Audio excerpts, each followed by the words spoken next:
Olá, bem-vindo ao Fala Gringo. Eu sou o Lene e criei esse podcast para ajudar você, estudante de português brasileiro intermediário, a melhorar a compreensão da língua e conhecer melhor a cultura e sociedade brasileira. Você pode acompanhar esse podcast com uma transcrição completa e gratuita. Acesse o link na descrição do episódio ou através do Instagram @portugues.com.lene.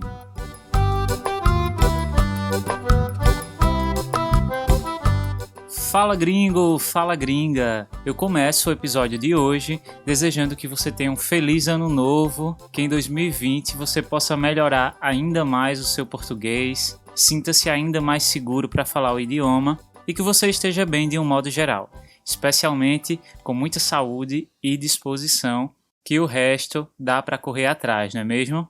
Eu, Lene, também espero que seja um ano muito bom para o Fala Gringo, que o podcast continue crescendo e ajudando pessoas do mundo todo a progredirem no aprendizado, como a Marianne, que mandou essa mensagem. Obrigada pelo podcast, Lene. Sou do Canadá e moro em Londres, Inglaterra. Estou aqui no Brasil para passar o verão com o meu namorado. Eu também gosto de descobrir coisas novas sobre a cultura brasileira enquanto aprendo. Você está ajudando a avançar o meu português para um nível muito mais alto. Ótimo trabalho! O Fala Gringo também recebeu uma avaliação muito legal no iTunes que diz assim: amo absolutamente esse podcast. Provavelmente já experimentei todos os podcasts em português e esse é de longe o melhor. Os outros estão muito focados nos aspectos técnicos da linguagem, as regras gramaticais e construções verbais. Sim, isso também é importante, mas não é assim que os humanos aprendem a língua. Essa é a maneira mais natural, autêntica e agradável. E o melhor de tudo é como uma conversa amigável, muito interessante sobre a cultura do Brasil, 100%. Bom, eu não sei quem escreveu esse review, mas muito obrigado pelas palavras. Se você quer ajudar o Fala Gringo a ir mais longe em 2020, você também pode deixar a sua avaliação no iTunes para que outras pessoas do seu país descubram o podcast mais facilmente. E se você ainda não assinou o podcast na plataforma que está usando, não deixe de fazê-lo. Assim você fica sabendo sempre que um novo episódio for publicado. Por aqui, a gente continua a nossa saga de descobertas desse Brasil além dos clichês. Desse Brasil cheio de peculiaridades que eu adoro falar para vocês. O tema do episódio de hoje é literatura. Mas não a literatura clássica brasileira. Essa eu falarei futuramente em um programa, com certeza, até porque tem muita coisa legal para conhecer, muitos autores e obras que vocês precisam descobrir e que podem ajudar você a entender melhor a nossa sociedade, mas aproveitando que vocês têm me pedido para produzir mais conteúdos sobre o Nordeste, hoje nós vamos conhecer um pouco do universo da literatura de cordel. Eu fiz uma pesquisa lá no meu Instagram, @portugues.com.lene, e teve muita gente que não tinha a mínima ideia do que é isso. Se um dia você visitar o Nordeste do Brasil e ter a oportunidade de passear por uma feira de produtos artesanais e locais, é muito provável que além de doces, comidas típicas, artesanato em madeira, couro e palha, você também encontre em alguma lojinha um conjunto de livrinhos coloridos, com ilustrações rústicas nas capas e histórias que despertam a curiosidade, como Futebol no Inferno, A Moça que Virou Cobra, O Cavalo que Defecava Dinheiro. Essa é a literatura de cordel, uma manifestação literária popular que traz histórias escritas nas formas de versos e rimas como uma poesia e que é muito conhecido no Nordeste brasileiro. Esse modelo de literatura começou há muito tempo em alguns países da Europa, como França, Espanha e Itália, mas só ficou popular mesmo durante o tempo do Renascimento, entre os séculos XV e XVII. Foi nesse período que o pessoal começou a imprimir e vender os relatos dos trovadores em pequenos folhetos. Os trovadores, caso você não saiba, eram como poetas de rua, que interpretavam suas poesias acompanhadas de algum instrumento. Quem trouxe essa tradição para o Brasil foram os portugueses, durante o período da colonização. Aqui, a literatura de cordel fez sucesso durante muito tempo. em especial em alguns estados do Nordeste como Bahia, Paraíba, Pernambuco, Ceará e Rio Grande do Norte.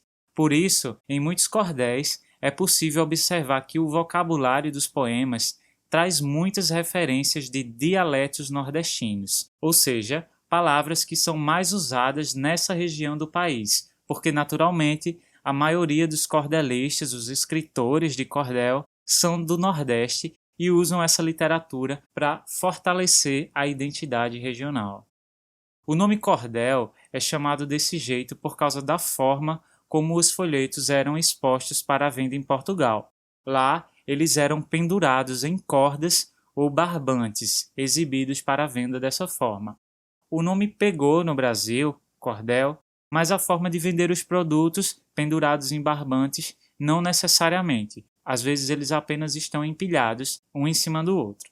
Se você está se perguntando o que essas histórias tinham de especial, além do título, Futebol no Inferno, por que faziam tanto sucesso? E por que eu decidi falar desse assunto, eu explico. Primeiro ponto é considerar que no Nordeste a taxa de analfabetismo era muito grande, ou seja, a quantidade de pessoas que não sabiam ler. O cordel trazia uma espécie de literatura mais acessível, com uma linguagem mais regional e que estava mais próximo do dia a dia das pessoas, da língua falada no dia a dia. Não era o português difícil de Camões. E esse é um dos motivos pelos quais eu acho importante falar de literatura de cordel para você, não brasileiro. Entender as variações de sotaques e dialetos do Brasil é essencial não apenas para entender o português falado no dia a dia, em cada lugar, mas especialmente para colocar de uma vez por todas na cabeça que não existe o português mais limpo, ou mais correto, ou o melhor pronunciado. A própria literatura de cordel muitas vezes vai trazer uma escrita diferente do português padrão, vamos dizer assim, para enfatizar o som da palavra no dialeto local. Tem um cordelista que tem uma frase que eu gosto muito e que meio que combina com isso que eu estou falando, que ele diz assim: é melhor escrever errado a coisa certa do que escrever certo a coisa errada. Aqui ele não está falando apenas de você escrever de acordo com a sua cultura, com o lugar que você fala. Ele está falando também de preservar a história, a identidade no que está sendo escrito, independentemente de isso ser a norma culta da língua ou não. Lembrando que variações linguísticas só existem porque atendem às necessidades de comunicação de uma determinada comunidade, de uma determinada região. E não tem nada de errado ou estranho nisso. Acontece em qualquer idioma, tá bom? Então, sempre que você perceber uma variação de pronúncia entre noite e noite, ou porta e porta, pode entender como parte da língua e não como exceção, algo errado. É claro que você não precisa aprender como o mesmo objeto ou a mesma coisa é chamada em diferentes regiões do Brasil.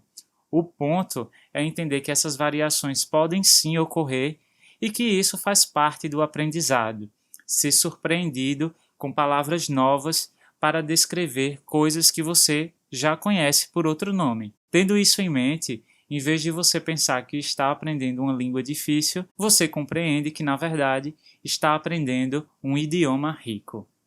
Outro bom motivo para que os cordéis fizessem sucesso, além da linguagem próxima da realidade das pessoas, foi justamente o tipo de história que eles contavam e o formato em que eram escritos, em formas de poesias, o que ajudava a contar as histórias de forma musicada, como os próprios trovadores faziam. Tanto no cordel brasileiro quanto no que era produzido na Europa, os temas variavam bastante. Muitos poetas narravam histórias populares do folclore ou contavam a saga de personagens históricos, casos sobrenaturais, temas religiosos, além de assuntos mais rotineiros, como relacionamento, traição, política, essa coisa toda. Aqui no Brasil, mais do que em Portugal, por exemplo, as histórias geralmente carregavam um pouco mais de humor. A produção do cordel no Brasil teve o seu grande momento no passado, no final do século XIX, mas até hoje ainda existem poetas que ajudam a divulgar esse tipo de literatura popular por todo o país. Um desses nomes é o poeta Braulio Bessa, que ganhou um espaço num programa matinal da TV brasileira e, desde então, vem ajudando a divulgar a literatura de cordel para as novas gerações. Matinal quer dizer algo que acontece pela manhã.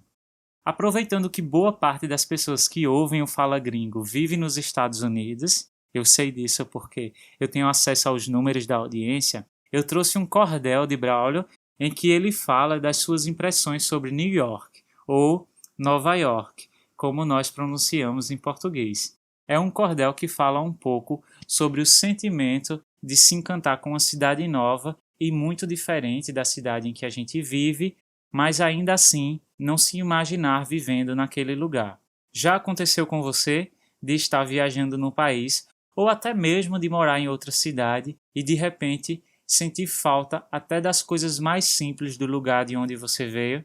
Bom, comigo já. Eu vou soltar o áudio para vocês e depois a gente analisa algumas frases e vocabulários que vão nos ajudar a entender melhor a mensagem. Chama-se Um Matuto em Nova York. Eu não troco o meu Nordeste por estates de ninguém.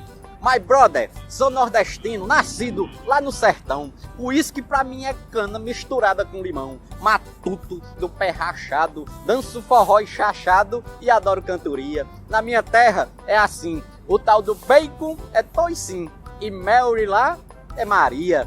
Vim bater em Nova York, conhecer outra cultura, vi gente de todo tipo e prédio de toda altura. Muita luz, badalação, movimento, agitação, dialetos diferentes, sorry, thank you e ok, mas não sei falar inglês. Fico aqui com meu oxente. Tô aqui na Times Square, mas prefiro o meu terreiro, onde a vida não tem pressa, não passa assim tão ligeiro. Aqui tem loja granfina, com luzes que ilumina e tudo pra ser comprado. Porém, lá no meu sertão, o crédito do cartão é o caderno do fiado. Ali tem cachorro quente, mas não vale uma buchada. Hambúrguer não chega aos pés de carne de sol. Torrada, milho assado na fogueira, rapadura, macaxeira, castanha feita na brasa. Caminhei, dei um giro e tô certo que eu prefiro a rua da minha casa. Nova York é muito bela, dá pro cabra se encantar. Porém, toda essa beleza não consegue superar minha cidade, meu canto, meu pequeno alto santo, que eu amo e quero bem. Sou mais um cabra da peste e não troco o meu Nordeste por estates de ninguém. Tá aí um Matuto em Nova York, do Braulio Bessa. Matuto é o nome que damos ao indivíduo que vive no campo, longe da cidade, e que por isso tem um estilo de vida muito diferente do cidadão urbano. Na primeira parte do poema, o autor traça paralelos culturais entre os dois países, Brasil e Estados Unidos, quando diz "uísque pra mim é cana", que é um outro nome para cachaça, e também no verso "na minha terra é assim, o tal do bacon é toicinho e Mary lá é Maria". Toicinho é uma variação da palavra toucinho, para se referir a essa parte gordurosa da pele do porco, conhecida no mundo todo como bacon. Mas você já pode observar que ele fala com uma variação da palavra em português. No finalzinho do cordel, Braulio volta a trazer mais elementos da cultura nordestina, em especial da culinária. Aqui ele fala da buchada, que é um prato em que se cozinham os órgãos da barriga do bode dentro de bolsas feitas com o próprio estômago do animal. Também fala da carne de sol, do milho assado, da macaxeira, da castanha de caju e da rapadura, um doce feito a partir do caldo de cana-de-açúcar. Eu vou deixar algumas imagens na transcrição do episódio para vocês verem fotos dessas comidas, tá bom? Lembrando que o link está na descrição do episódio ou no meu Instagram, @portugues.com.lem. Bom, essa valorização da cultura popular dentro do texto é algo que se repete em outras obras. O cordel, como literatura, ele teve um papel fundamental para propagar hábitos culturais, histórias locais e até mesmo notícias, quando os meios de comunicação não eram tão desenvolvidos no Brasil. Imagine que em algumas cidades, há muito tempo atrás, o sinal de TV e rádio ainda não tinha chegado, nem mesmo a luz elétrica. E como as pessoas podiam ficar sabendo do que estava acontecendo no mundo ou nas cidades ao redor? Com a ajuda dos cantadores e cordelistas que viajavam pelo Nordeste, as pessoas que escreviam e cantavam os seus poemas nas feiras. Muito importante, gente, aqui é que o objetivo do Braulio com esse cordel não foi provar que o lugar em que ele vive é melhor que Nova York. Ele traz essas diferenças para mostrar o porquê de ele preferir a sua região, de ele se orgulhar da região, mas em momento nenhum ele diz qual é melhor, qual é pior.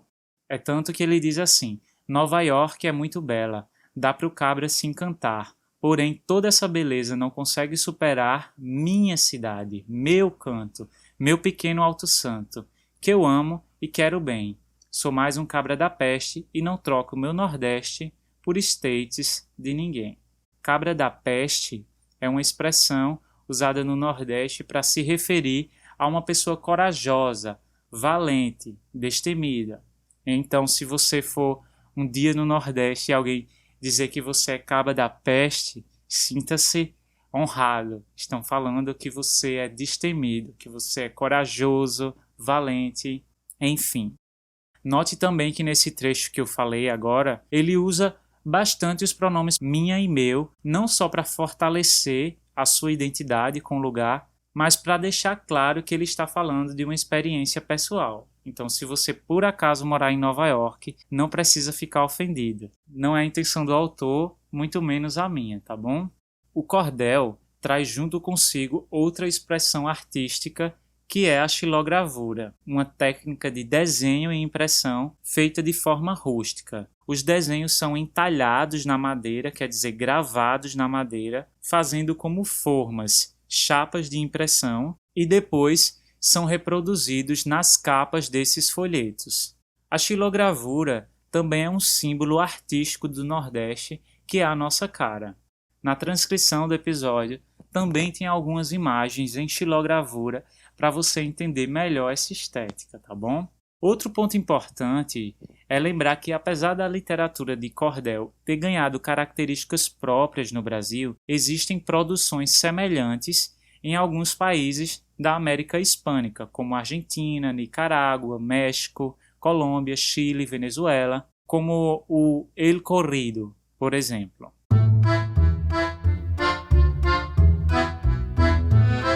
Para finalizar, já que estamos nesse sentimento de começo de ano, eu peguei mais um cordel do Braulio Bessa para terminar o nosso episódio de hoje com uma mensagem positiva para 2020. É um poema que fala sobre a esperança e ele diz assim: enquanto o amor pesar mais que o mal na balança, enquanto existir pureza no olhar de uma criança, enquanto houver um abraço, há de haver esperança.